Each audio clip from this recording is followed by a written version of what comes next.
하나님은 어린 양의 피로 구원을 이루셨어요. 이집트 백성들과 왕 파라오에게 하나님이 10가지 재앙을 내리시는데 마음이 완고해가지고 마음이 딱딱해가지고 하나님 말씀을 안 듣는 거예요.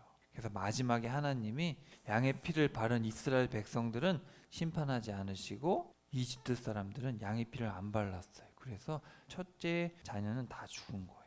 그러니까 파라오가 도저히 버틸 수가 없어서 이제 보내게 되는 이스라엘 백성들을 이집트에서 구원해내시는 그런 이야기입니다. 10가지 재앙이 일어났는데 이집트에 사는 사람들은 이런 우상을 만들어서 섬긴 거예요. 여기 보니까 하피신이라는 나일강의 신이 있어요. 그리고 여기 풍요를 상징하는 여기 헤케트 신도 있고 개구리같이 생겼죠. 저런 신들도 있고 이렇게 이집트에는 이렇게 신들을 섬겼어요. 이 신들은 없는 거예요. 다 가짜인데 이집트 사람들은 이런 우상들을 만들어 가지고 이런 우상들이 하늘을 다스리고 땅을 다스리고 태양을 다스리고 하나님을 믿지 않고 이런 우상들을 믿었던 거예요. 그래서 하나님은 사실은 이런 우상들이 다 가짜라는 것을 말해주기 위해서 심판을 베풀어 주신 거예요. 하나님은 아무렇게나 한 게 아니라 1, 2, 3번은 이스라엘 백성들도 경험하고 이집트 사람들도 다 같이 경험을 한 거예요. 그런데 4번부터는 이스라엘 사람들 집에는 파리가 가요, 안 가요? 구분이 되는 거예요. 그리고 1번, 2번, 3번 때는 그나마 괜찮았는데 파리 때부터는 땅이 다 폐허가 되는 거예요. 점점 세지는 거예요, 이 심판이. 그러다가 이제 7번, 8번, 9번으로 가니까 너무 무시무시한 거예요. 돌덩어리 같은 우박이 떨어지면 어떻게 되겠어요? 성경에 보니까 나무고 뭐고 다 부셔져 버리는 거예요. 파리가 날아온다고 막 나무가 부셔지진 않겠죠. 메뚜기가 오면 어떻게 되는지 알아요? 다 먹어버려요. 아무것도 없어지는 거예요. 그래서 이렇게 점점 이렇게 무서워지고, 그래서 하나님이 사실은 1번, 2번에 경고하셨다가 3번엔 경고를 안 하세요. 그리고 4번, 5번에 경고했다가 또 경고 안 하시고, 우박 메뚜기 경고하셨다가 이제 경고도 안 하시고, 이렇게 하나님이 3번에 걸쳐서 이렇게 3단계로 심판을 하신 거예요. 우박이 내려오니까 파라오의 신하들도 무서운 거예요. 저기 여호와라는 신이 우박을 내린다고? 안 되겠다. 그래서 파라오의 신하들 중에서도 자기 가축들을 집안으로 이렇게 피신시킨 사람들도 있었어요. 이렇게 하나님이 단계적으로 심판을 하셨는데 파라오 자기는 사람인데도 자기를 신이라고 생각을 했어요. 그래서 자기가 최고다 그랬는데 파라오의 아들도 첫째도 죽었겠어요, 안 죽었겠어요? 파라오의 첫째도 죽고 이집트의 모든 사람들 중에서 첫째는 다 죽은 거예요. 파라오는 아무 힘도 없는 거예요. 그래서 하나님이 이 10가지 재앙을 통해서 하나님만이 참 신이다라는 것을 보여줬는데, 자 여기 성경에 보니까 자 하나님이 파라오의 마음을 완고하게 하셨다는 말도 있는데, 또 성경에 보면 파라오가 자기 마음을 이렇게 굳게 했다 이런 표현이 나와요. 하나님이 이런 재앙들, 피, 개구리, 이, 파리, 악질 이런 것들이 일어날 때 파라오가 마음을 어떻게 하겠어요? 내가 잘못했습니다. 하나님 용서해 주세요. 그렇게 해야겠죠. 근데 파라오가 자기 마음을 어떻게 했어요? 완고하게 한 거예요. 나는 절대로 보내줄 수 없다. 나중에 6번째 여기 독종부터 우박, 메뚜기, 흑암, 장자까지는 하나님이 그냥 파라오의 마음을 딱딱하게 해버리셨다는 거예요. 처음에 하나님이 말씀하실 때 마음을 열고 회개해야 되는데 회개 안 하고 계속 버티니까 나중에는 하나님이 회개하지 못하게 마음을 딱딱하게 해버리는 거예요. 이해가 됐어요? 그래서 10번은 파라오가 자기 마음을 완고하게 만들고 10번은 하나님께서 파라오의 마음을 완고하게 만드신 거예요. 이것을 통해서 뭘 할 수 있냐면은 하나님이 우리의 마음을 여시기 위해서 이렇게 문을 막 두드리세요. 문을 막 두드리실 때 우리 마음을 열어야겠어요? 닫아야겠어요? 우리 마음을 열지 않고 계속 닫으면 나중에 하나님이 우리 마음이 열리지 않게 해버리세요. 우리 마음이 열리지 않으면 우리는 어떻게 돼요? 천국에 못 가잖아. 그렇죠? 사실은 하나님이 은혜를 베푸실 때 우리가 응답을 해야 되는 거예요. 이해가 됐어요? 하나님이 우리를 부르실 때 응답해야지 계속 부르시는데 마음을 닫아버리면 하나님도 마음을 닫으세요. 그래서 로마서에 보니까 어떤 사람들이 나쁜 마음을 먹은 거예요. 하나님이 그렇게 하면 안 된다. 그거는 죄다. 남자랑 결혼하면 절대 안 된다. 한 남자랑 한 여자가 결혼해서 거룩한 가정을 만들고 하나님을 잘 믿는 아이들을 낳아야 된다. 이렇게 말씀하셨는데 끝까지 마음을 안 열고 아이 난 내 맘대로 할 거예요. 나는 내가 원하는 대로 마음대로 결혼할 거예요. 그렇게 하면 하나님이 어떻게 해요? 에이, 넌 그렇게 해라. 그렇게 해서 그렇게 살다가 지옥 가. 그렇게 하나님이 내버려 두신다는 거예요. 무서워요, 안 무서워요? 근데 이건 하나님이 잘못한 거예요, 사람이 잘못한 거예요? 하나님은 끝까지 돌아오게 하시려고 했는데 사람이 마음이 완고했던 거죠. 이렇게까지 하나님이 무시무시한 재앙을 일으키셨는데 파라오는 자기 마음을 열었어요? 딱딱하게 했어요? 하나님도 그런 기분이 어떠시겠어요? 계속 기회를 줬는데도 듣지 않으면 하나님도 그 마음을 딱딱하게 만들어 버리시는 거예요. 자, 근데 자 마지막 10번째 재앙 때에 자 피를 어디에다 발라요? 좌우 위에다가 이렇게 양의 피를 이렇게 바르는 거예요. 그래서 성경에 보면 자세하게 나와 있는데 1월 10일에 양이나 염소를 1년 된 그리고 건강한 눈이 아프거나 다리가 부러지고 그런 건 안 되고 건강한 흠이 없는 양이나 염소 1살짜리를 준비를 한 다음에 14일 오후 3시에서 6시 사이에 잡는 거예요.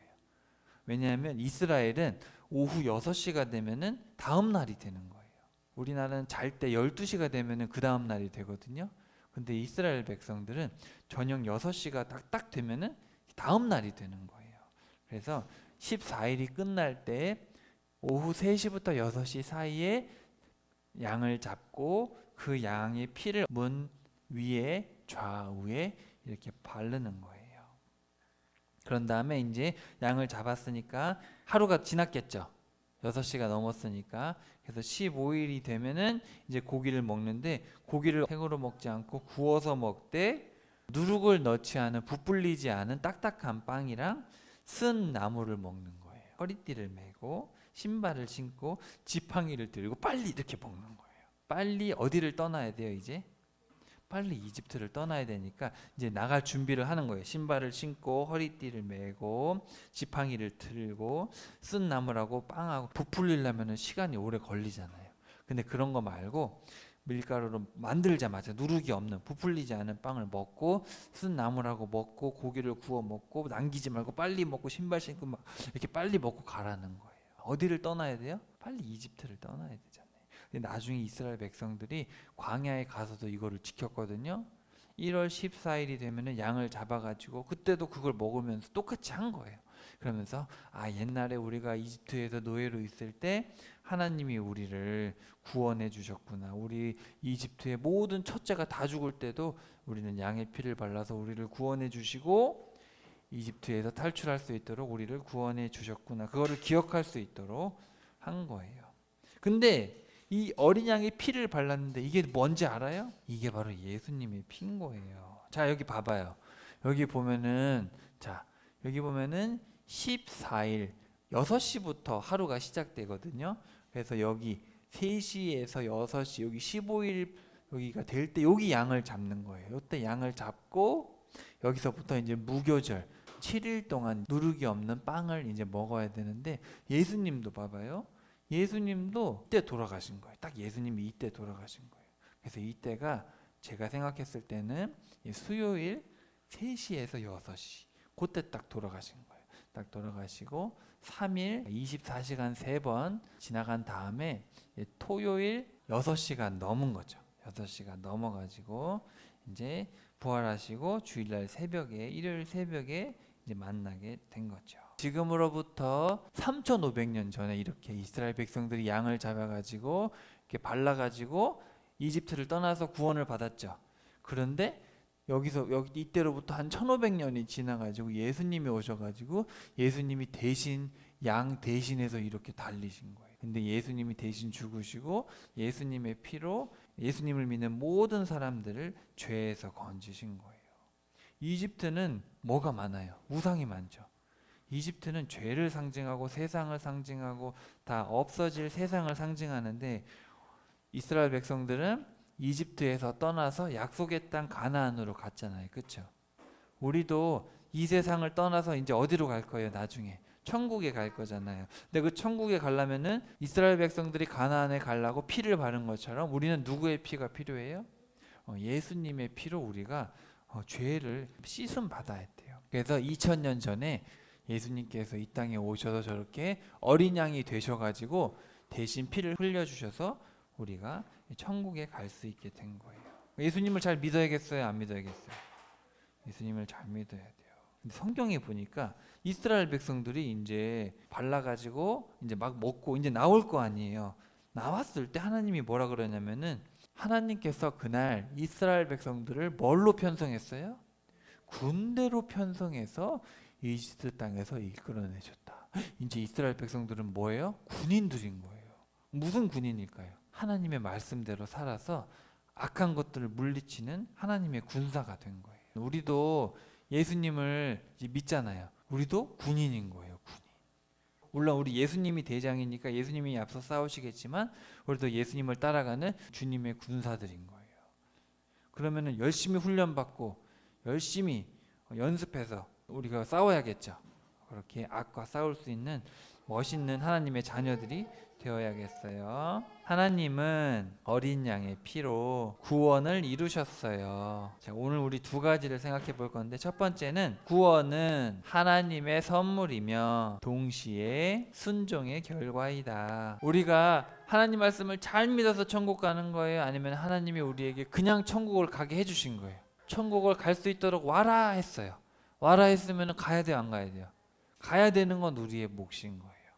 천국을 갈 수 없는데 갈 수 있게 해주셨어요. 먼저 하나님이 먼저 우리에게 은혜를 베풀어 주셨지만 우리가 하나님의 말씀에 순종을 해야 되는 거예요. 자, 두 번째, 구원받은 백성은 광야 같은 세상을 향해 나아가는 하나님의 군사들이다. 그래서 우리가 예수님도 저렇게 어려운 길을 걸어가셨지만 그래서 하나님 보좌에 앉으셨잖아요. 우리도 예수님 믿고 살아가는 게 쉬워요, 어려워요? 쉬운 건 아니에요. 왜냐하면 세상이 너무 악해서 친구들은 다 나쁜 걸 해도 나는 하나님의 자녀니까 착하고 예쁘고 멋있게 살아야지. 그게 쉽지는 않지만 우리가 당당하게 그렇게 군인들처럼 씩씩하게 하나님 말씀대로 살다 보면 하나님께서 우리를 천국으로 이끌어 주실 거예요. 우리 모두 그렇게 할 수 있는 주님의 자녀들이 되기를 축복합니다.